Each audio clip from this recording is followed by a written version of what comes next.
নিতাই গৌর সীতারাম প্রেমানন্দে একবার হরি হরি বল নিতাই গৌর সীতারাম প্রেমানন্দে একবার হরি হরি বল নিতাই গৌর সীতারাম প্রেমানন্দে একবার হরি হরি বল। ভক্তবৃন্দের চরণে আমার কোটি কোটি দণ্ডবৎ প্রণিপাত। মন্মনা ভব মদ্ভক্ত মজ্জাজি মাং নমস্কুরু মামে বৈশ্বসী সত্যমতি প্রতিজানে প্রিয়সী মে। শ্লোকটি কোথায় আছে? শ্রীগীতার 18 অধ্যায়। ভগবান উপসংহার করছেন, বক্তব্য আরম্ভ করেছিলেন প্রথম অধ্যায়ে অর্জুন বিশাল যুক্তি, শেষ করছেন কি বলে দেখো, শেষ করছেন কি বলে দেখো, মন্মনা ভব মদ্ভক্ত মজ্জাজি মাং নমস্কুরু মামে বৈশ্বসী সত্যমতে প্রতিজানে প্রিয়সী। মন্মনা মদ্ভক্ত মজ্জাজি মাং নমস্কুরু, চারটা। অর্জুন, তুমি তো আমার অত্যন্ত প্রিয়, তোমার মতন প্রিয় আর কেউ নেই, তাই সবচেয়ে প্রিয় কথাটা, গোপন কথাটা আমি তোমাকে বলে যাচ্ছি। সর্বগুচ্ছতম, গুচ্ছ গুচ্ছতর গুচ্ছতম মানে সবচেয়ে গোপনীয়। এটা কাকে বলা যায়? একমাত্র নিজের ঘনিষ্ঠ বন্ধু ছাড়া এত গোপনীয়তম কথা কাউকে বলা যায় না। অর্জুন ভগবানের এত প্রিয়, কাছে দেখে বলে আগে যে উপদেশগুলো দিলাম না, আমি জ্ঞানের উপদেশ যোগের উপদেশ দিয়েছিলাম, সেটা সবার কিন্তু তুমি তো আমার প্রিয় ভক্ত, তুমি আমার কাছে এসো, তোমাকে আমি সর্বোচ্চতম উপদেশ দান করছি। আগে তো শুনিস তোমার কথা, আমার শোনো, ভালো করে কান পেতে শোনো।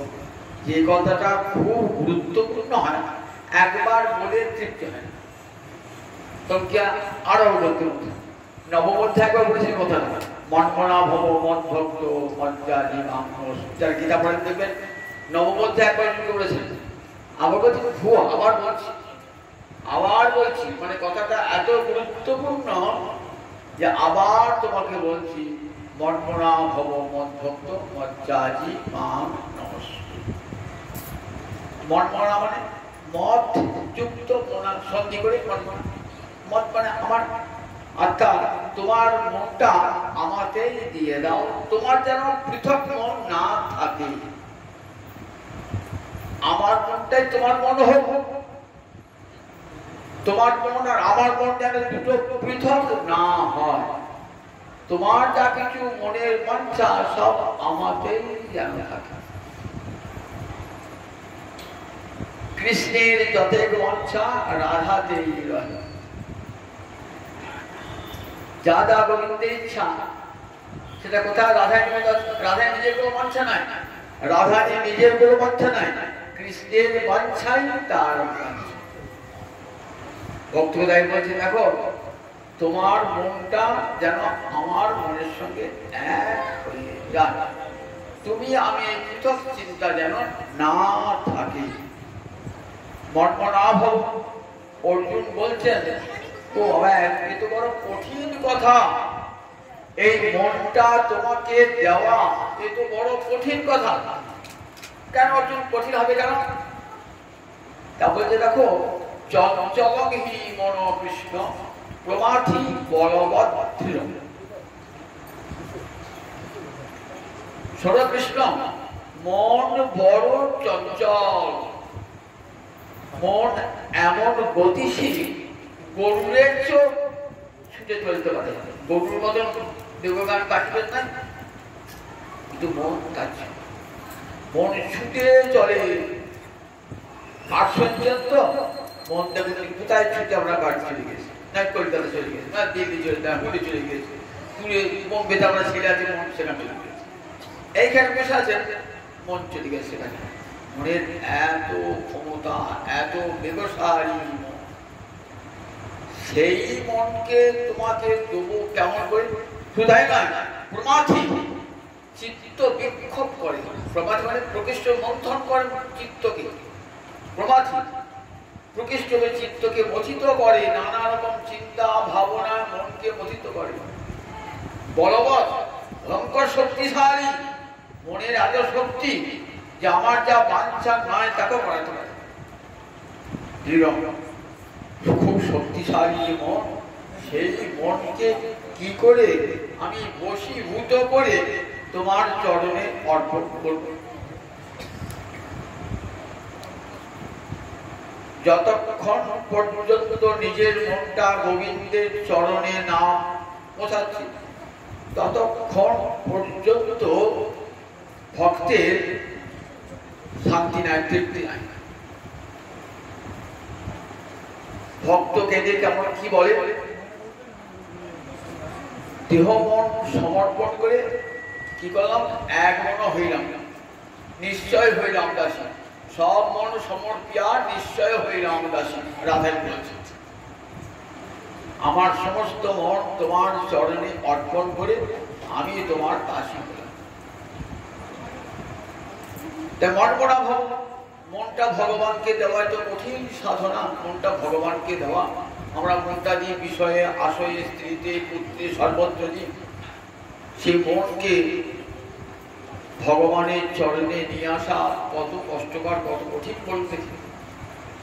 ভগবান বললেন মনমনা ভগবত ভক্ত মা চাই। বলছে আমাকে মনটা যদি দিতে না পারো তাহলে একটা কাজ হবে, মদ ভক্ত আমার ভক্ত। ভক্ত মানে আমার কথা শ্রবণ করো, কীর্তন করো, আমার অর্চনা করো। এমনি করতে করতে দেখবে মনটা আমাদের চলে এসেছে। মদ ভক্ত শ্রবণ কীর্তন করো, তাও যদি না পারো তাহলে মদ যা আছে তাহলে আমার অর্চনা করো, আমার যজন যাজন করো, আমাকে অর্চনা করো। অর্জুন বলছেন প্রভু মন তো তোমাকে দিতেই পারবো না, কারণ আমি তো ক্ষত্রিয়, আমি রজগুণী। সত্যগুণেতেই মন চঞ্চল হয়ে যায়। তিনটে গুণ আছে তো প্রকৃতির, সত্য রজতম।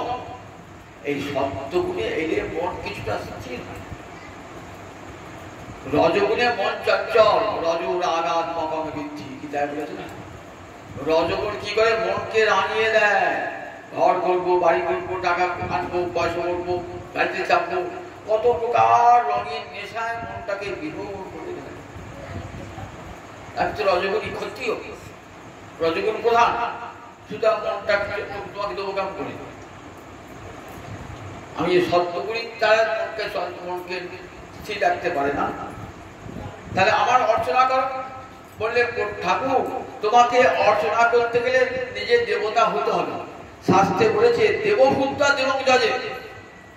আমি নিজে দেবতা নই, কেমন দেবতাকে অর্চনা করবো?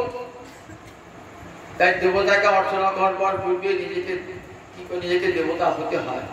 দেখবেন পুরে যখন পুজো করে না, মাথায় একটা ফুল নিয়ে নেয়, মনে মনে কি করে যে আমার মাতৃগর্ভজাত যে দেহটা মন্ত্রের দ্বারা সেটা পুড়িয়ে দেয়। এইবার গুরুদত্ত দেহে আমি তোমাকে সেবা করছি।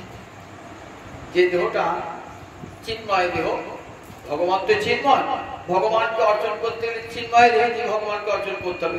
আমার জলদেহ, এই রক্ত মাংসের দেহ দিয়ে ভগবানের অর্চনা হবে না। দেবভূত আগে নিজে দেবতা হবে, পরে দেবতাকে অর্চনা করবে। সত্যগুণী না হলে দেবতা হয় না। তাই সত্যগুণ অর্চনা। আমি তো ক্ষত্রিয়, যুদ্ধবিদ্যা নিয়ে থাকি, কেমন তোমার অর্চনা করবো? পারবে না। তাহলে সকাল সন্ধ্যায় মা নমস্কার, একটা করে নমস্কার করতে পারবে। হে কৃষ্ণ করুণা সিন্ধু দীনবন্ধ জগৎপদে গোপেশ গোপিকাকান্ত রাধাকান্ত নমস্তুতে। ওম নমো ব্রহ্মণ্য দেবায় গো ব্রাহ্মণ হিতায় জগদ্ধিতায় শ্রীকৃষ্ণায় গোবিন্দায় নমো নমঃ। সকালে সন্ধ্যায় একটা নমস্কার করে থাকবে। একটা নমস্কার বলে, একটা নমস্কারের কত দাম জানো? কৃষ্ণ প্রণামী নমনর ভাবায়।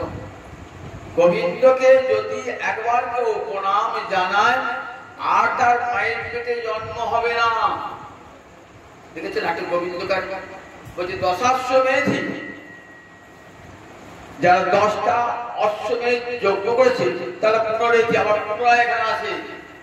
কিন্তু কৃষ্ণ প্রণামী নপুনর্ভবায়, গোবিন্দ চরণে প্রণাম জানালে আর এই ধরাধামে আসতে হবে না, এই যন্ত্রণাময় সংসারে আসতে হবে। সত্যন্তে বামে বৈশ্বসী, দেখো একটা নমস্কার যখন করো তুমি মন দিতে পারলে না, আমার ভক্ত হতে পারলে না, আমার অর্চনা করতে পারলে না, একটা কি হবে? শোনো, তোমাকে সত্য করে বলছি, সত্যন্তে প্রতিজানে মানে প্রতিজ্ঞা করে বলছি, প্রতিপূর্বক জ্ঞান অর্থ প্রতিজ্ঞা করা, প্রতিশ্রুতি। যখন কাউকে প্রতিশ্রুতি দিই তোর কথার রাগ থাকে, কথার খারাপ হয়ে যায়। যে মানুষের কথা ঠিক না সে মানুষের কোনো মূল্য নেই।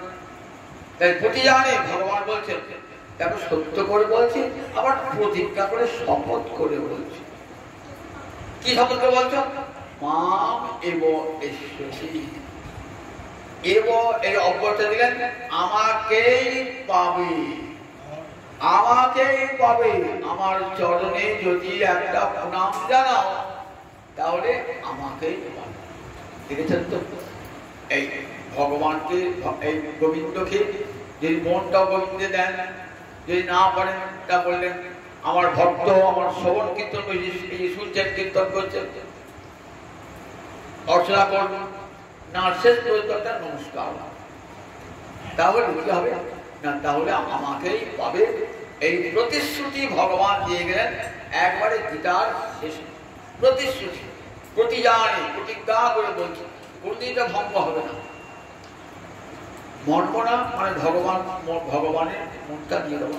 স্মরণ, স্মরণ, শ্রবণ কীর্তন না করলে তো স্মরণ হবে না।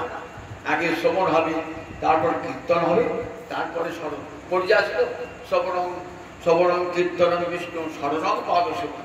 আগে শ্রবণ, তারপরে কীর্তন, তারপরে স্মরণ। শ্রোতব্য, কীর্তিতব্য, স্মর্তব্য। সুখদেব এসে হরিদ্বারের ব্রহ্মকুণ্ডে থেকে বলছেন, আগে শোনো মহারাজ, তারপরে কীর্তন করো, তারপরে মনে মনে ভগবানকে স্মরণ করবে, ভগবানকে মনে করে স্মরণ করবে। এই স্মরণের ফল কি জানো?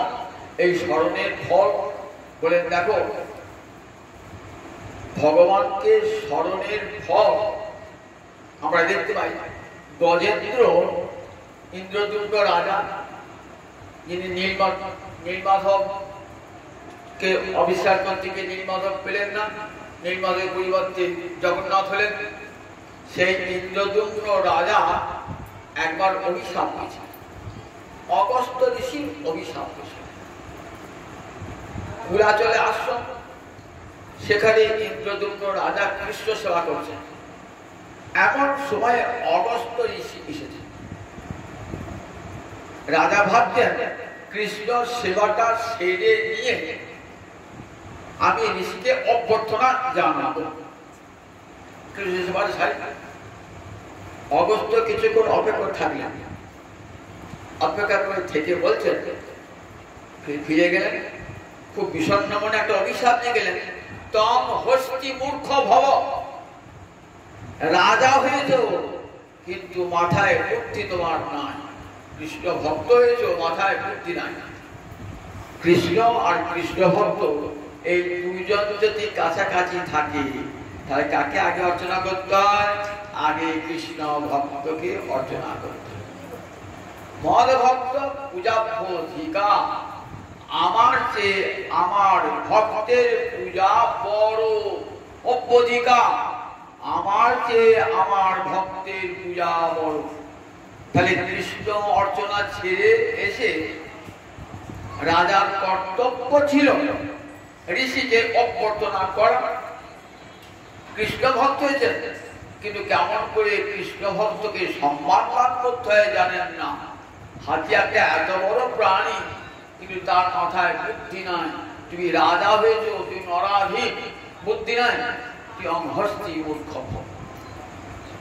এই অভিশাপ দেখলেন না অগস্ত্য কৃষ্ণ ভক্ত, সঙ্গে সঙ্গে অভিশাপটা কাজে হয়ে গেল। হাতি হয়ে গেল। হাতি হলেন বটে, কিন্তু কৃষ্ণ ভক্তি যায় না, কৃষ্ণ ভক্তি যায় না। অবিরত কৃষ্ণ স্মরণ তার। ত্রিকুট পর্বতে চূড়ায় খেলা করছেন অনেকগুলি হস্তিনী সঙ্গে নিয়ে। খেলার শেষে এবার জলক্রীড়া করবেন। একটা সরোবরে নেমেছেন, সঙ্গে সব হস্তিনীরাও নেমেছে। একটা কুমির জলে ছিল, সেও অভিশপ্ত হয়েছিল। তাকে দেবল ঋষি অভিশাপ দিয়েছিল যে দেখো তুমি আমার পা ধরে টানাটানি করছো কুমিরের মতন, কুম্ভীর ভব, তুমি কুমির হয়ে যাও। সেই ঋষির অভিশাপে ওই সেই গন্ধর্ব কুমির হয়ে গেছে। এই গন্ধর্ব, হুহু নামে গন্ধর্ব, সে কুমির হয়ে গেছে। ঋষির চরণে ধরল। ঋষি বললেন যে দেখো গজেন্দ্র যখন আক্রান্ত হবে, গজেন্দ্রকে উদ্ধার করবার জন্য ভগবান শ্রীহরি আসবেন, সুদর্শন চক্র দিয়ে তোমার মুখখানা কর্তন করে দেবেন এবং তখন তোমার মুক্তি হবে। গজেন্দ্রকে চেপে ধরেছেন এই কুমিরটা ধরেছেন। বহু চেষ্টা করলেন, কিছুতেই কুমিরের মুখ থেকে পাটা সরিয়ে আনতে পারছেন। কেন কুমির জানেন যতক্ষণ হরিণা আসবে ততক্ষণ তোমার মুক্তি হবে, তোমার পা আমি ছাড়বো না, ওই তোমার চরণই আমাকে মুক্তি দান করবে, সুতরাং তোমার চরণ ছাড়বো না। হাজার হাজার বছর ধরে কুমিরের সঙ্গে লড়াই চলছে হাতি। সব হস্তিনীরা কত সাহায্য করলেন, কিন্তু হলো না। সেটা তারা ভাবলেন গজেন্দ্র তো প্রাণ যাবে, ওর সঙ্গে দাঁড়িয়ে আমাদেরও প্রাণ যাবে। হাতির শাবকগুলো তারাও সব বলেন, হাতির যারা আত্মীয় স্বজন নেমেছিলেন তারা সব বলেন। তারপর দেখাচ্ছেন দেখো যখন তোমার মৃত্যুকাল উপস্থিত হবে তখন তোমার কাছে কেউই থাকবে না। যাদেরকে আপন বলে ভাবছো, নিজের বলে ভাবছো, তারা কেউ তোমার আপন না। কিন্তু একজন আপনজন আছেন, তিনি আসবেন। কখন আসবেন দেখুন, যদি মনে মনে তাকে স্মরণ করেন। বহু জন্মের ভক্তি সঞ্চিত হয়েছিল, তাই গজেন্দ্র অন্য নিজের স্ত্রীর কথা, পুত্রের কথা, কার কথা চিন্তা করলেন না। মনটা চলে গেল হরি স্মরণে। ভগবানকে ডাকছেন, হৃদয়ের সব উৎকণ্ঠা জানেন। মহারাজ পরীক্ষিত জিজ্ঞাসা করছেন, আচ্ছা হাতির কেমন করে কৃষ্ণ ভক্তি হয়? মানুষের কৃষ্ণ ভক্তি হয় না, হাতির কি করে কৃষ্ণ ভক্তি হল? সুখদেব বলছে মহারাজ প্রাগ জন্মনি অনুশিক্ষিত, পূর্ব জন্মের শিক্ষা সব ধ্বংস হয়ে যায় পৃথিবীতে। কৃষ্ণ ভক্তি ধ্বংস হয় না, ধ্বংস হয় না, ধ্বংস হয় না। আমরা বাড়ি ঘর সম্পদ একদিন চলে যাবে, কিন্তু কৃষ্ণ ভক্তি গুরুর কাছে যা পাবেন সেটা কোনদিন ধ্বংস হবে না, কোনদিন ধ্বংস হয় না। দেখুন তার প্রমাণ গজেন্দ্র। একটা হাতির কেমন করে কৃষ্ণ স্মরণ হয়? আমাদের মৃত্যুকালে কি স্মরণ হয়? নিজের স্ত্রী রইল, পুত্র রইল, ব্যাংকে টাকা রইল, ঘর রইল, বাড়ি রইল, গোবিন্দবাদ স্মরণ হয়? মানুষ হয়ে হয় না। একটা হাতির অন্তরে কেমন কৃষ্ণ ভক্তি, কৃষ্ণ স্মৃতি জাগ্রত হয়েছে মৃত্যুকালে। দেখুন তাহলে কৃষ্ণ ভক্তি যে যায় নাই, পূর্বজন্মের গুরুর কাছে সে পাওয়া যে কৃষ্ণ ভক্তি, ব্রহ্মাণ্ড ভমিতে ভমিতে কোন ভাগ্যবান জীব গুরু কৃষ্ণ প্রসাদে পায় ভক্তিলতা বীজ। এই ভক্তি গুরুর কাছ থেকে পাওয়া যে ভক্তি, এর কখনো বিনাশ হয় না। স্মরণে চলে এলেন, ডাকছেন ভগবানকে আকুলে, গরু এখনই চলো, এখনই চলো গরু। কেন প্রভু? বলছে আমার ভক্ত আকুল হয়ে আমাকে ডাকছে, আমাকে মনে মনে স্মরণ করছে, আকুল হয়ে ডাকছে। সমস্ত মনটা সে আমাকে দিয়েছে, পত্নীতে নয়, পুত্রে নয়, কুমিরে নয়, সমস্ত মনটা একমাত্র আমাকে দিয়েছে মৃত্যুকালে। যে তোর মন মনা কেমন, মনটা সব মনটা আমাকে দিয়েছে, এখন আর কোনো কিছু মন নাই, কাজে আমি থাকি কেমন করে? আমি যে গীতায় প্রতিশ্রুতি দিয়েছি মনটা যখন আমাকে দিয়ে দেবে তখন সে আমাকেই পাবে, আমাকে যেতেই হবে। চলো বলুন, আসছেন আকুল হয়ে, ছেলে বিপদে পড়েছে, বাবাকে ফোন করছে, বাবা তুই চলে এসে বিপদে পড়েছি। বাবা তখন কি করি, পড়ি কি মরি করি বাবা ছোট। ঠিক ভগবান ঠিক তেমনি করে আসছেন তার ভক্তকে রক্ষা করবার জন্য। গীতায় তার প্রতিশ্রুতি আছে, কৌন্তেয় প্রতিজানহি নামে ভক্ত পুনশ্চতি। ওই কুন্তির নন্দন জগতে প্রতিজ্ঞা করে বলো, আমার ভক্তের কখনো বিনাশ হয় না, বিনাশ হয় না, বিনাশ হয় না। সেটাও জগৎকে দেখাতে হবে। আর আমাকে স্মরণ করলে আমি যাই। ভগবান এলেন, আর শেষ নিঃশ্বাস করতে বাকি আছে। গজেন্দ্র ভাবছেন গোবিন্দ তো আসবেন, নিশ্চয়ই দিতে আসেন, তাহলে গোবিন্দ আমার গুরু, তিনি ভগবান, আমার তিনি জগৎগুরু, বন্দে কৃষ্ণকে জগৎগুরু। তাহলে গুরু এলে যদি পা দিতে হয় তো কি দেবো, আমি তো মমর্ষু। সরোবরে পদ্ম ফুল ফুটেছে, সেই পদ্ম ফুল সুরে করে তুলেছেন। যখন আসবে গোবিন্দ, গোবিন্দায় বলে গোবিন্দের চরণে অর্পণ করবে। ছুটে এসেছেন ভগবান, কি করলেন? গজেন্দ্র, গজেন্দ্র মানে হাতিদের রাজা, গজ মানে হাতি, হাতির রাজা। কি করলেন? ফুলটা গোবিন্দায় বলে গোবিন্দের চরণে দেন। গোবিন্দ ফুল নেবার অবসর নয়, তাড়াতাড়ি ভক্তকে রক্ষা করতে হবে।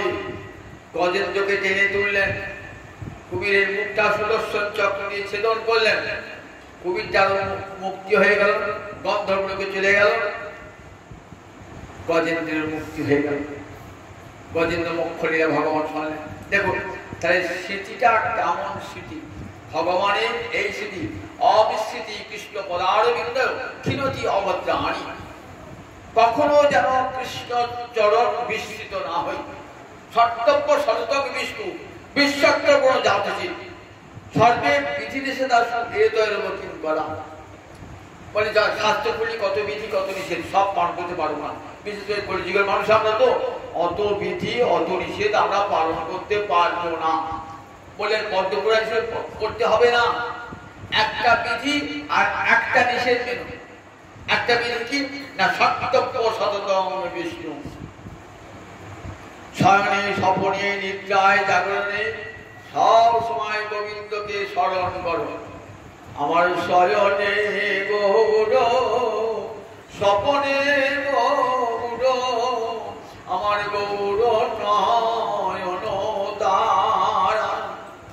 আমার জীবনে গৌর, মরণে গৌর, আমার গৌর গলার হারা। সখী কহনা গৌর কথা, আমার গৌর নাম অমিয়া ধাম, প্রীতি মূরতি দাতা। দেখুন নরহরি সরকারের পর, নরহরি সরকার শ্রীকণ্ঠে নরহরি সরকার কেমন বলছে, আমার শয়নে গৌর, আমার স্বপ্নে গৌর, আমার জীবনের গৌর, আমার সব সময় যেন এই স্মৃতি মুখে থাকে। সত্যব্য সততম, জীবনের সমস্ত কর্মে গোবিন্দ। দেখুন ঋষিরা স্বর্গ দিয়েছেন, ছেলের বিয়ে দেবেন, মেয়ের বিয়ে দেবেন, ছেলে অন্নপ্রাশন করবেন, উপনয়ন করবেন, আগেই বিশ্লেষণ করতে হবে। বিশ্লেষণ না করলে কাজটাই হবে না। মাধব মাধব বাচি, মাধব মাধব হৃদি, সরস্বতী সাধব সর্বে সর্বকার্যে সুমাস, তবে কাজটা মঙ্গলময় হবে। ঋষিরা জানতেন যে গোবিন্দ স্মরণ ছাড়া কোনো কাজ হবে না। তাই আদিত্যের মধ্যে অন্তে বিশেষ স্মরণ করিস, আদিত্যের মধ্যে। তাহলে এই স্মরণটা কেমন একটা ব্যাপার, বলেন সর্তব্য সরতম বিষ্ণু, এই মূল বিধিটা মেনে, এই বিধি নেবেন, আর কিছু মানতে হবে না। আর নিষেধ কোনটা?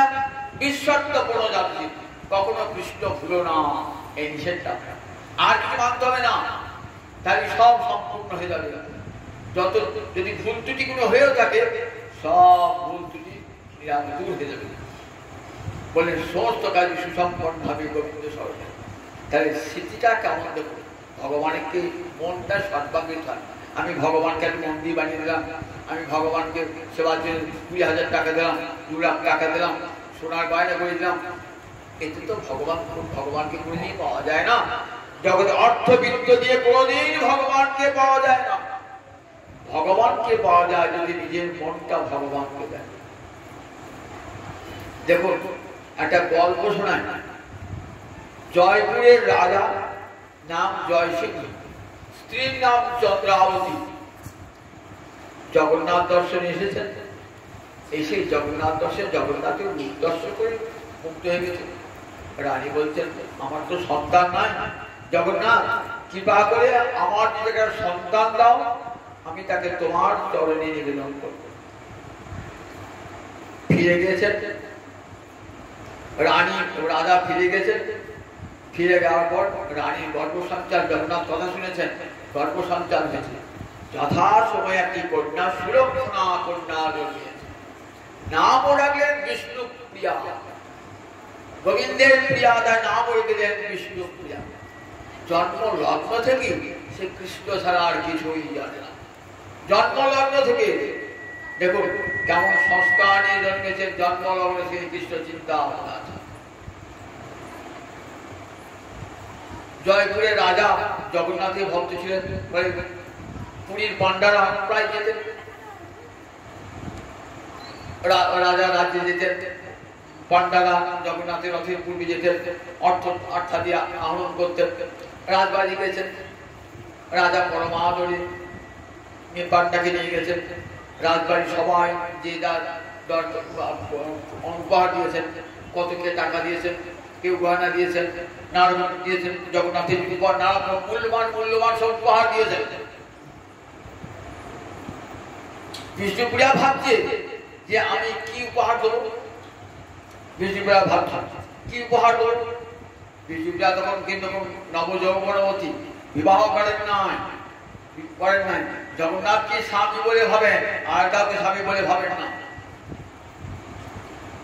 তখন কি বললেন, পান্ডাকে বললেন আপনার জন্য 4টে সোনার গিরি থাকবে, স্বর্ণ মুদ্রা থাকবে, আর এই কৌটোর মধ্যে যে জিনিসটা দিলাম সেটা জগন্নাথের দিয়ে দেবে। কৌটোতে কি লিখেছেন, কৌটোয় একটা শ্লোক লেখা, সংস্কৃত শ্লোক লেখা, সূর্য পাতার উপরে একটা সংস্কৃত শ্লোক। শ্লোকটি শুনে আমরা প্রেমপত্র ভগবানের কাছে প্রেম নিবেদন করছে। আমরা এই জগতে কার কাছে প্রেম নিবেদন করি? রক্ত মাংসের মানবীর কাছে, মানবের কাছে। সেটা প্রেমপত্র নয়, কামপত্র। সে কাম ধ্বংস হয়ে যায় যৌবনে যাওয়ার সঙ্গে সঙ্গে। কিন্তু ভগবত প্রেম কখনো বিনাশ প্রাপ্ত হয় না, অবিনাশী, অমর কৃষ্ণ প্রেম। কি লিখলেন দেখুন, রত্নাকর স্তব গৃহা গিরিচ পদ্মা কিং দেবস্তি ভবতে জগদীশ্বরায় আবির্ভাবনয়নহিত মানসায় দত্তগমন যদুপতে কৃপয়া গৃহান। যদুপতি গোবিন্দকে বলছেন, সম্বোধন করছেন হে যদুপতি, আমি দেখলাম তোমাকে কি দেওয়া যায়। যার যে জিনিসটা নাই তাকে যদি সেই জিনিসটা দেওয়া হয় তাহলে পুণ্যের কাজ হয়। একটা লোক কাপড় পরতে পায় না, আমার তো মাছ করে কাপড় হয়েছে, একটা কাপড়, একটা শাড়ি দিয়ে দাও। একটা লোক খেতে পাচ্ছেন, আপনি আমরা আহার খেয়ে খাওয়া দিলেন। একটা লোক ছেলে পড়াতে পারছে না, তুমি টাকা চাইবে, এই ছেলে বড় টাকা দিচ্ছে, তাহলে সেটা থেকে তার অভাবটা মিলবে। যার যে জিনিসটা নাই তাকে যদি সেই জিনিসটা দেখতে পুণ্যের কাজ হয়। ভাবছেন বিষ্ণুপ্রিয়া যে ভগবানকে কি দেওয়া যায়। ভগবানের তো সবই আছে। রত্নাকর স্তব গৃহ, গৃহ মানে বৈকুণ্ঠ গুলো, সে তো রত্ন দিয়ে তৈরি। সেখানকার ধুলি করাও তো রত্ন, রত্নের ভূমি। রত্নাকর স্তব গৃহ, তোমার তুমি যে গৃহে থাকো বৈকুণ্ঠে গুলোকে, সেটা তো রত্ন দিয়ে, তার প্রতি ধুলি করাও তো রত্ন। রত্নাকর স্তব গৃহ। তোমার গৃহিণীকে লক্ষ্মী রাধারানী, মহালক্ষ্মী রাধারানী, কোটি কোটি লক্ষ্মী যার চরণ সেবা করছে।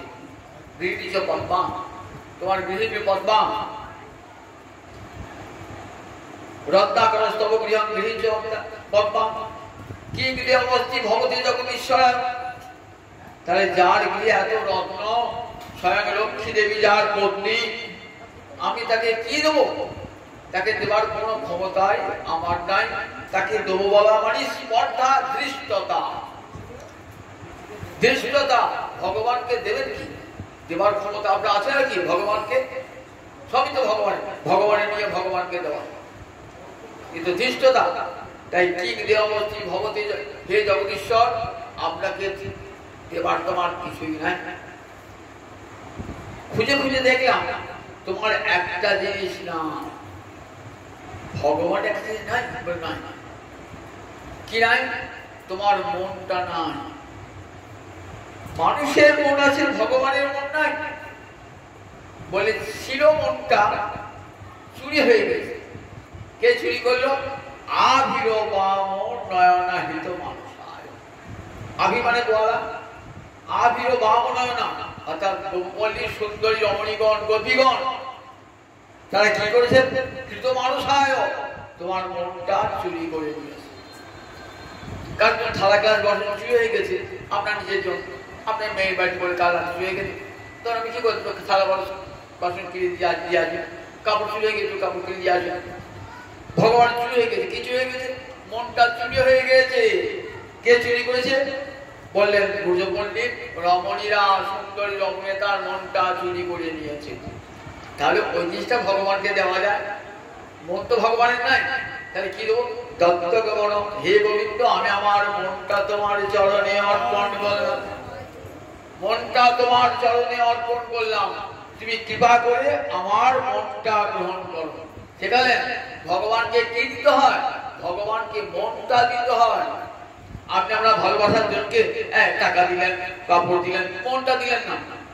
বলেন দরকার নাই বাবা, তোমার টাকা পয়সার দরকার নাই, তোমার কাপড় দরকার নাই, তুমি ভালোবেসে দিতেই তো পারলেন। তাই ভগবানকে বললেন দত্তগণম যদুপতে আমি মন দিলাম, তুমি কৃপা করে আমার মনটা গ্রহণ করো। কোটোয় করে এই যে যখন রাখতে পান্ডা ভাবছেন যে আমাকে তো চারটে জিনিস দিয়েছে, আর বেশি কাজ জগন্নাথ দিয়েছে, খাইটো আসাতে কোটা খুলে দেখি, খুলে দেখছে একটা ছুঁড়ে ফেলে চলে গেছে যথাযথ। এইবার রাত্রে জগন্নাথ শব্দ দিচ্ছে, ওহে পান্ডা, বিষ্ণু পূজা যে উপহারটা দিয়েছে কোথায় রাখিয়ে ফেলে দিয়েছে? তুই ফেলেছিল তো, আমি কুড়িয়ে দিয়েছি। জগন্নাথ কুড়িয়ে এনেছে রাস্তা থেকে। কাল সকালে মন্দির খুলে দেখবে আমার গলায় ঝুলছে। দেখো, যদি মঙ্গল লাভের ইচ্ছা থাকে তাহলে সোনার পদক দিয়ে ওই লেখাটা বাজিয়ে দিও। সকালে উঠে চলে গেছেন মন্দিরে, মন্দিরে ঝুলছে লেখাটা। আমি তো রাস্তা কোথায় ফেলে দিয়েছিলাম, সেখানে জগন্নাথের লেখাটি দিয়েছে রত্নাকরস্তব গৃহং গৃহীচ পদ্মা কিং দেবস্তি ভবতে জগদীশ্বরায় আবির্বাম নয়নাহিত মানুষায় দত্তগমন যদুপতে কৃপয়া জ্ঞান। জগন্নাথের কেমন লোক দেখুন, মন্ত্রীর জন্য কেমন লোক, সেইটি নিয়ে এসেছেন কোথায়? নিয়ে জগন্নাথের কণ্ঠে দুলছে, হার হয়ে দুলছে। সেই পান্ডা সেকে বাঁধিয়ে দিয়েছেন, সোনা দিয়ে বাঁধিয়ে দিয়েছেন, বাঁধিয়ে দিয়ে হারে ঝুলছে ওই শ্লোকটি লেখা দত্তগমন যদুপতি কৃপয়া জ্ঞান। হে যদুপতি আমার মনটা গ্রহণ করো, আমি মনটা তোমাকে দিলাম। জগৎকে শিক্ষা দিলেন, ভগবানকে কিচ্ছু দিতে হবে না, ধন জন দিতে হবে না, যেন মনটা গোবিন্দ জগন্নাথের চরণে থাকে। কিছু চাইতে হবে না, কিছু চাই না, যেন আমার মনটা তোমার চরণে থাকে। মহাপ্রভু স্তব করছেন, নবই যাচ্ছে রাজ্য মানিক্য বিহ ন যাচ্ছে অহং রম্মাং সকল জন কম্মাং বড় বধূ সদা কালে কালে প্রমথপতি না গীত চরিত জগন্নাথ স্বামী নয়ন পথগামী ভব তুমি। নবই যাচ্ছে রাজ্য, আমি তোমার কাছে কিছু চাইতে আসি নাই, আমাকে রাজ্য দিও। নচ কনক মাণিক্য বিভব, সোনা চাই না, মাণিক চাই না, ঐশ্বর্য চাই না। না যাতে অহং রম্মাং সকল জন কাম্মাং বড় বধূ, সকল মানুষ যেমন চায় তার সুন্দরী বধূ, তাও আমি চাই না। সদা কালে কালে প্রমথপতি না গীত চরিত্র, তুমি কি চাও? বলছেন সদা কালে কালে প্রমথপতি মহাদেব, প্রমথদের প্রতি, তাই প্রমথ শিবানুচন্দ্রে প্রমথ বলা হয়। সেই প্রমথদের প্রতি মহাদেব যুগ যুগ ধরে যার গুণা কীর্তন করছেন, সেই জগন্নাথ তুমি আমার যেন সর্বদা নয়ন গোচর হই। ভগবানকে তাই মনটি ভগবানকে ভগবানকে বলে কি দান করবে ভগবানকে? যেন মনটা ভগবানের থাকে। সংসারে সকল কর্ম করুক, মন যেন গোবিন্দ চরণে থাকে। মহারাজ যুধিষ্ঠিরকে নারদ করেছেন, যে কেন উপায় মন কৃষ্ণে নিবেশ হয়, যে কোনো উপায়ে মনটা গোবিন্দ চরণে নিবেশিত করবে। যে যদি শত্রু ভাবো গোবিন্দকে মনটা দাও, তাহলেও তোমার মুক্তি হয়ে যাবে। এমন ঠাকুর লিখেছেন, মনটা দিয়েই হচ্ছে। বংশ তো শত্রু ভাবে মনটা দিয়েছিল, উঠতে বসতে কেবল কৃষ্ণ আসছে, কৃষ্ণ আসছে, কৃষ্ণ আসছে, মনটা কোনো চিন্তা নাই। কৃষ্ণ স্মৃতি উঠে নিয়েছে শত্রু ভাবে, কৃষ্ণ আসছে, কৃষ্ণ আসছে, এই বুঝি কৃষ্ণ, এই বুঝি কৃষ্ণ, এই বুঝি কৃষ্ণ, সব সময় কৃষ্ণের ফল স্মৃতি। কুফল করেছিল বলে না, বংশের মুক্তি হয়ে গিয়েছিল। কৃষ্ণ হস্তে নিহত হয়ে বংশের মুক্তি হয়ে গেছে। পুতনা কৃষ্ণ স্মরণ করে মুক্তি হয়ে গেল, ধাত্রীগতি লাভ করল। অগাসুর বকাসুর অন্তরে কৃষ্ণ স্মৃতি নিয়ে মুক্তি লাভ করল। তাই যেন কেন উপায় মন কৃষ্ণে নিবেশ হয়, যে কোনো উপায়ে মনটা গোবিন্দ চরণে নিবেশিত করে দাও। গোবিন্দ চরণে, এটাই কৃষ্ণের শিক্ষা। তুমি যদি মনে মনে ভাবো, বলে দেখো গোবিন্দ জানতে পারেন যে ওই ভক্তটি কি চাইছে মনে মনে। কারণ কোথায় রয়েছেন? তিনি তো অন্তর্যামী, তিনি তো আমার অন্তরেই রয়েছেন। আমার অন্তরের কথা তিনি সব জানতে পারেন। প্রভু দয়াল এক পানের ব্যবসায়ী, জগন্নাথের মন্দিরের পাশে সে পানের ব্যবসা করে। সে মাদ্রাজের লোক, মাদ্রাজের লোকেরা খুব পান খান।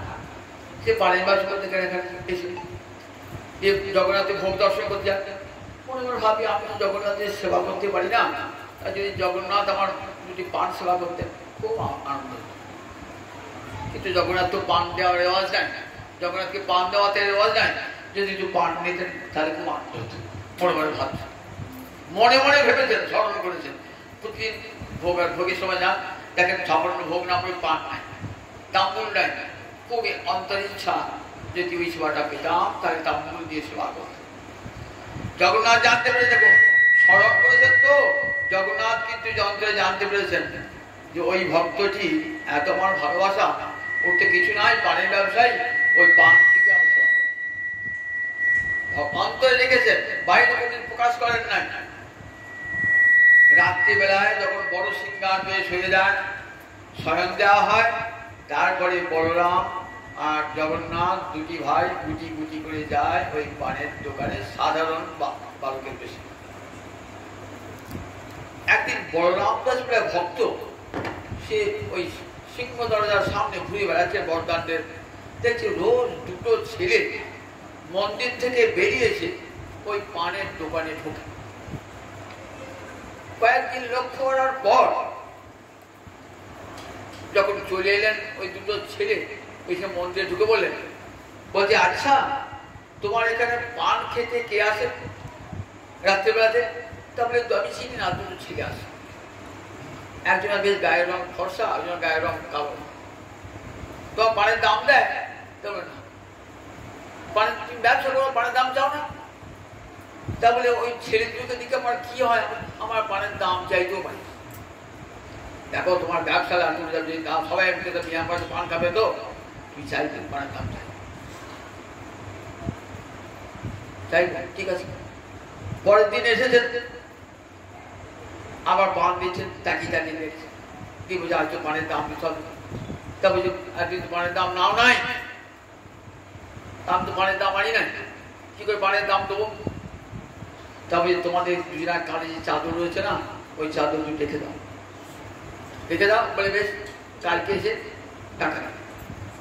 চাদর দুটো রেখে নিয়ে গেছেন। পরের দিন পান্ডারা ঘরটা খুলে দেখছে, পূজা করতে ঘুরেছেন, জগন্নাথের বলরামের উত্তরীয় নাই। কোথায় গেল উত্তরীয়? কে চুরি করলো? মনে ভাবছেন কে চুরি করলো? সোনার গয়না চুরি করলো না, কিছুই করলো না, জগন্নাথের দুটো উত্তরে চুরি করে বাড়ালো। তখন ভাবছে কে চুরি, পান পূজারি করকে রাজা অপমান করছেন, জেলে পড়ে কারাগারে করে দেবেন, কেন তোমাদের অপরাধ হয়েছে। তখন বলরাম দাস গিয়ে বলছেন, রাজা উত্তেজিত হবে না, ওই চাদর দুটি যে কে দিয়েছে আমি জানি, আসুন আসুন। কে নিয়েছে? ওই পানের দোকানি। পানের দোকানি? পানের দোকানে গিয়েছে, বলছি চাদর দুটি কোথায় পেলি? তা বলছি দুটি ছেলে রোজ রাত্রেবেলায় শয়নের পর পান খেতে আসে আমার কাছে, দাম দেয় না, আমি দাম চাইলাম, তা বলে আমার কাছে পয়সা নাই, তারপরে চাদর দুটো রেখে যাই, কাল এসে পানের দাম দিয়ে দেবো, চাদর দিয়ে দেবো। চাদর রেখে নিয়ে গেছে, দেখছেন জগন্নাথ আর বলরামের চাদর। তখন রাজা ভাবছেন, ও জগন্নাথ আর বলরামের পান খেতে ইচ্ছা, পান খেতে ইচ্ছা। তখন কি করলেন, প্রতিদিন দিনের বেলায় ভোগের শেষে জগন্নাথ বলরাম সুভদ্রার 3টি পান সাজা হয়, আজও তাম্বুল সেবা হয়ে আসছে। দেখুন, স্মরণে জানতে পেরেছেন, মনে মনে ভেবেছে, মনে মনে ভাবার কি ফল। দেখুন, ভগবান অন্তর্যামী জানতে পেরেছেন আমাকে তাম্বুল সেবা করাতে চায়, তাই তাম্বুল সেবা করাবার জন্য স্বয়ং ভগবান নিজে গিয়ে তাম্বুল খাচ্ছে। মনে মনে স্মরণটার কত দাম দেখুন একবার। বৃন্দাবনের হরিদাস বলে এক সাধু রয়েছেন, বড় সাধু, সমস্ত মন কৃষ্ণচরণে অর্পিত। একদিন যমুনার তটে বসে আছেন, সন্ধ্যা রাতবেলা হয়েছে, কে যেন কানে বলছেন যে বৃন্দাবনে যিনি হরি, পুরীতে তিনি জগন্নাথ, বলি যেন কে চলে গেল। মনে ভাবে জগন্নাথের নাম তো শুনেছি, কিন্তু জগন্নাথ কোথায় থাকে, জগন্নাথ কোথায় থাকে, এই জগন্নাথের চিন্তায় বিভোর হয়ে গেলেন। এক ভক্ত সন্ধান দিয়ে, জানো পুরী ধামে থাকে স্বয়ং শ্রীহরি, এবার জগন্নাথ রূপে অবতীর্ণ হয়েছেন পুরী ধামে। মনে ভাবছেন কি করে জগন্নাথ দর্শন করি, আমি তো হরিসেবা ছেড়ে যেতে পারি না। রাত্রিবেলা শুয়েছেন, স্বয়ং গোবিন্দ এসে বলছেন, হরিদাস আমি পুরী ধামে জগন্নাথ রূপে পরিচিত, বৃন্দাবনে তো আমার কোন জগন্নাথ মূর্তি নাই, তাই দেখ এই বছর জগন্নাথের নব কলেবর হবে। 12 বৎসর অন্তর নব কলেবর হয়, পুরনো কলেবর গুলোকে মাটিতে পুঁটিয়ে দেওয়া হয়, নূতন কলেবর সিংহাসনে বসানো হয়, সেখান থেকে ওই পুরনো কলেবর নিয়ে বৃন্দাবনে স্থাপন। শুনেই আসছেন, কোথায় বৃন্দাবন কোথায় পুরী, হেঁটে হেঁটে হেঁটে হেঁটে দীর্ঘদিন বাদে ঠিক ওই নবকলেবরে ঘট পরিবর্তন হয়, তার 4 দিন পূর্বে এসে উপস্থিত হয়েছে। এসে পুরীর পাণ্ডাদিকে নিজের মনের বাঞ্ছা বোঝায়, বৃন্দাবন থেকে আসছি, আমি স্বপ্নাদেশ পেয়েছি, ভগবান জগন্নাথ চান বৃন্দাবনে যেতে চান। বলে এই যে পুরনো কলেবর দেওয়ার রীতি নাই আমাদের, রাজাকে বলতে হবে। রাজা বললেন পুরনো কলেবর আমরা মাটিতে পুঁতে দিই, সমাধি দিই, সেটা দেওয়ার রেওয়াজ নেই। তাহলে বললেন যদি না পাই তাহলে আমি এইখানে আমার নিজের দেহটা মাটির নিচে নিজেই ওই জীবন্ত অবস্থায় সমাধি প্রাপ্ত প্রাণ থাকবে। রাজা বলে উপায় নাই, কি করবে? রাজা স্বয়ং আছেন, রাত্রিবেলাতে সব জগন্নাথের ভোগ রাখাটি বড় সিংহার বেশ হয়ে গেছে। তখন স্বয়ং জগন্নাথ বলছেন, দেখ বৃন্দাবনে আমি যাবো। ওই হরিদাস আমাকে নিতে এসেছে, আমার পুরনো কলেবর ওই হরিদাসকে দিই। কে হরিদাস? খুঁজে খুঁজে বেড়াচ্ছে, খুঁজে গেলেন সমুদ্রের তীরে পড়ে আছে, হত্যা দিয়ে নয়ন জলে ভাসছেন। হে জগন্নাথ, আমি তোমাকে নিয়ে যেতে পারলাম না, গোবিন্দের বাঞ্ছা পূর্ণ করতে পারলাম না বলে কাঁদছেন। রাজ আগে ফোনে খবর দিচ্ছে, তুমি হরিদাস? তাহলে হ্যাঁ, এই নাও, তুমি ঠাকুর নিয়ে যাও দাদার সঙ্গে। বলরাম, জগন্নাথ, সুভদ্রা তিনটে রথে করে, একটা রথেতে তিনটা রথে চাপিয়ে রাজা নিজের লোক অনেক দ্রব্যাদি দিয়ে পাঠিয়ে দিলেন সেই বলরাম জগন্নাথ সুভদ্রাকে। নিয়ে এলেন যমুনাতে। যমুনার তীরে মন্দির প্রতিষ্ঠা করে সেই বলরাম সুভদ্রা জগন্নাথের মন্দির প্রতিষ্ঠা হল বৃন্দাবনে। যারা বৃন্দাবনে যাবেন দেখবেন জগন্নাথ ঘাট, একটা যমুনার ঘাট আছে, সেই ঘাটের সামনেতে জগন্নাথের মন্দির। এই জগন্নাথ কেমন চা করতেন দেখুন। জগন্নাথের সেবা করতেন এক মাতাজি। একবার হরিদ্বারে গিয়েছেন, তখন জগন্নাথ বলেছেন, আজ আমার খাওয়া হয় নাই, ভোগের ত্রুটি হয়ে যাবে, আমার খাওয়া হয় নাই। মাতাজি পত্তলিকে পাঠালেন যে দেখো অমুক দিন পূজারীকে, অমুক দিন ভোগের নিশ্চয় তোমার ত্রুটি হয়েছিল, তাই জগন্নাথের ভোজন হয় না। অবাক হইলে পূজারী, সেদিন তো ভোজনের ত্রুটি হয়েছে। তাই সেটি জগন্নাথ এমন জীবন্ত জগন্নাথ, সেদিন থেকে জগন্নাথের সেবায় আর যেন কোনো ত্রুটি না হয়, তার জন্য পূজারী সমস্ত ব্যবস্থা করলেন। যমুনার জল এনে ফোটানো হচ্ছে। যমুনার জলেতে একটা মাছ, ডাল গরম হচ্ছে তো তাতে মাছ পুড়াচ্ছে। দেখুন কিরকম মাছটা, ডালটা আপনার উল্টি পড়ে গেল। দেখছেন ওখানে একটা যমুনার জলের মৎস্য ডালের মধ্যে দিয়েছে, কিন্তু ভোগে রাখবে না, সঙ্গে সঙ্গে উল্টে গেল। এমন জীবন্ত জগন্নাথ এই জগন্নাথ ঘাটে জেনেছেন বলরাম জগন্নাথ না, তা বৃন্দাবনে হরিদাস সেই বৃন্দাবনে জগন্নাথকে স্থাপন করলেন। আজ ওই জগন্নাথ ঘাটে সেই বলরাম সুভদ্রা জগন্নাথ বিরাজমান। তাই দেখুন এই স্মরণটি কত বড় শক্তিশালী। স্মরণটি ভগবান বলছেন, সুখদেব বলছে, মহারাজ তস্মাৎ ভারত সর্বাত্মা ভগবান ঈশ্বর হরি শতব্য কীর্তব্য স্মর্তব্য স্বেচ্ছতা ভয়। মহারাজ প্রথম মুখ খুলে বলছেন, বলছে আসন্ন মৃত্যু আমার কর্তব্য কি? বলছেন আসন্ন মৃত্যু জীবের একটাই কর্তব্য। কি কর্তব্য? হরি কথা কান পেতে বসে বসে শোনা, হরি কথা কান পেতে বসে বসে কীর্তন করা, আর শ্রবণ কীর্তন করার পর স্মরণ করা কর্তব্য। শ্রবণ কীর্তন করতে করতে স্মরণ হবে।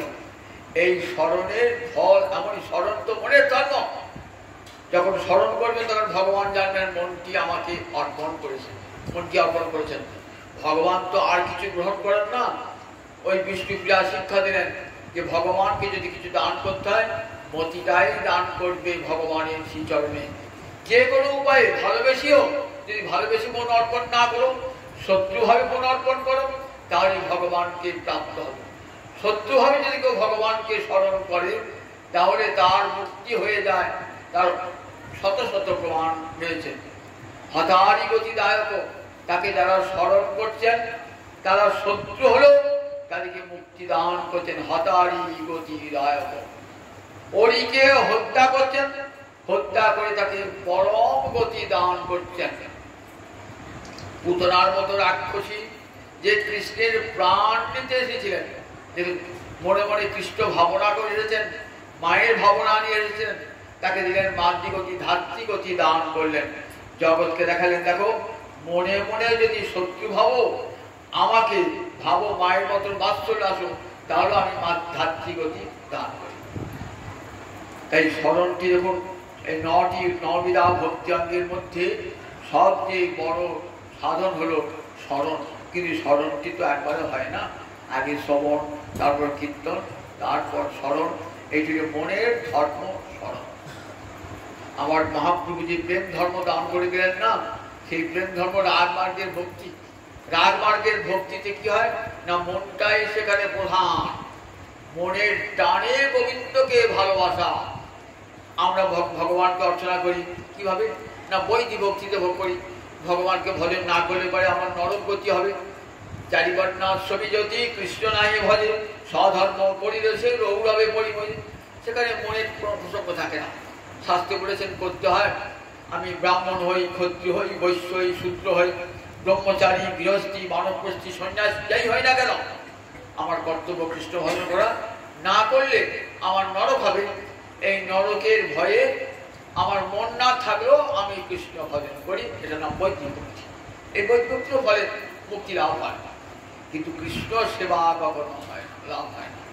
কৃষ্ণ সেবা এই রাগ মার্গের ভালোবাসা ছাড়া, রাগ ভক্তি বাহ্যে সাধক দেহি করে শ্রবণ কীর্তন, মনে মনে সিদ্ধ দেহ করিয়া ভাবন, রাত্রি দিনে চিনতে বলি কৃষ্ণেরও সেবন।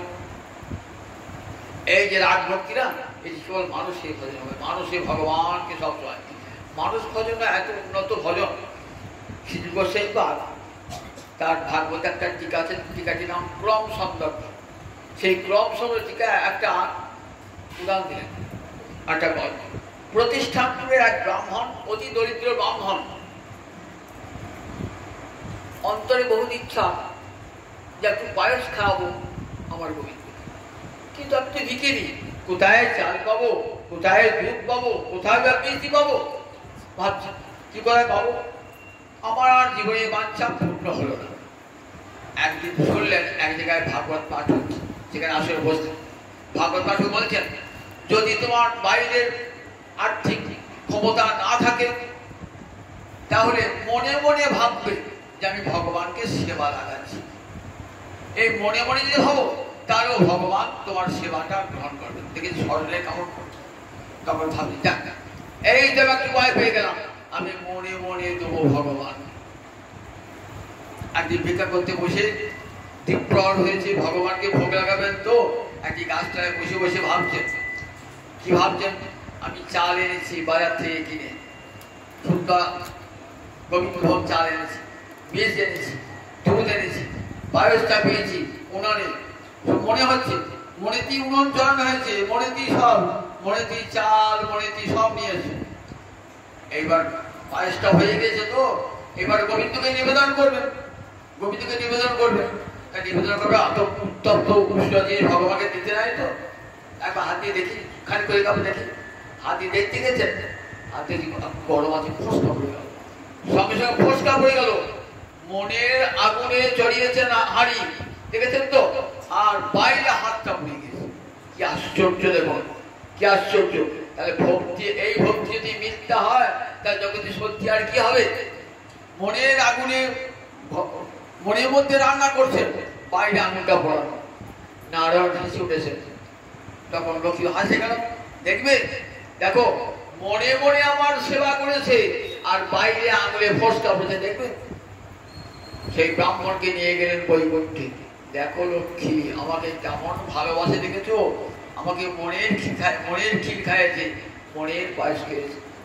এ দেহ ত্যাগ না করে বৈকুণ্ঠে যাওয়া যায় না, কিন্তু মানুষ ভাবনায় দেখুন ওই ব্রাহ্মণ এই দেহে চলে গেলেন বৈকুণ্ঠে। কেমন ভক্তির জোর, এই দেহে দিয়ে চলে গেলেন বৈকুণ্ঠে। তাই এই মানস ভজনটা কত উন্নত, এটি তো আমার মহাপুরুষ বড় দান।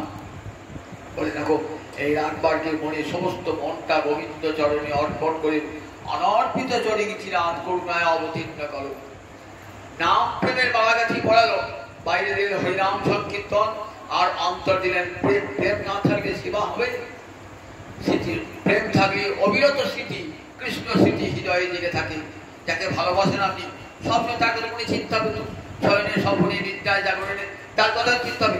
আমি যদি গোবিন্দকে ভালোবাসি, সবসময় গোবিন্দ স্মৃতি অন্তর হবে। সংসারকে ভালোবাসি, সংসার কথায় চিন্তা হবে। স্বামী পুত্রের কথা যদি চিন্তা করি, তার কথায় স্মৃতি হবে। বলে সবসময় ভগবানকে স্মরণে রাখো, স্মৃতিতে রাখো, সব সময়তে সংসারে সকল কর্ম করো, মন যেন গোবিন্দ চরণে থাকে। নূতন বধূ ঘরে এসেছে, সে সবার সেবা করে, সে শ্বশুরের করে, শাশুড়ের করে, দেওরের করে, পরিচার করে। মনটি কোথায় থাকে? নিজের স্বামীতে। ঠিক তেমনি করে ভাববে সংসারে সব কাজ করবো, সবার সমস্ত কর্তব্য করবো, কিন্তু মনকে কাউকে দেবো না। একমাত্র রাধা গোবিন্দের চরণে, গৌরহরির চরণে মনকে নিবেদন করবো। এই দান আমার মহাপ্রভু পরম দান। গীতার শেষ বাক্যের উপসংহার, গোবিন্দ চরণে যেন মন থাকে। জয় নিতাই, জয় নিতাই, জয়